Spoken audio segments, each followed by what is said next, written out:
maalgashi iyo sidoo kale kobac dhaqaale ayaa laga dareemayaa deegaanada hoos yimaada gobolka Banaadir gaar ahaan deegaanka Garas Baalley sida warbixinta warkaasi ku eegayo wariyahayaga Cabdicasiis Cabdullaahi Riyali oo deegaankaasi booqday.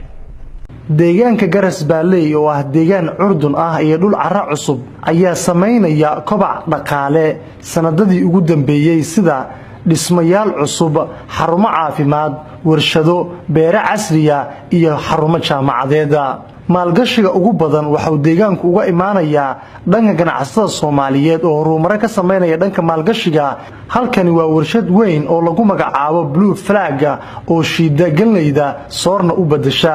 warshada oo aan gudaheeda ku soo wareegnay ayaa ugu dambeyn waxa iga warbixiyay qaabka ay u shaqeynayso mid kamid ah howlwadeenka Blue Flag. horta warshada waxay ku taallaa deegaanka Garas Baalley amba degmada Garas Baalley.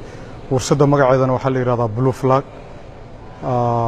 qorshaha aan ka leenahay warshadan waxay tahay in aan soo saarno galey inaan u bedelno soor amba bulendo sida Soomaalida ay u taqaano. marka soortaas waxaan rabnaa in aan wadanka oo dhan ay ku baahdo gaar ahaan magaalada Muqdisho haddii aan maxay ahaydo ii sheeg aan dabooli karno baahida wadanka ka jirta.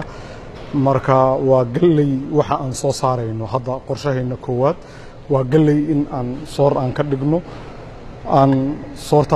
warshadaha ka soko waxaa jira dhismooyin cusub oo iminka laga hirgelinayo gudaha deegaanka Garas Baalley. inta aan ku guda jirnay socdaalka deegaanka Garas Baalley dhagahaynu ma aysan maqlin dhawaqa xabadda balse waxaan maqlaynay dhawaqa buriska oo ah mid dhismo muujinaya. halkan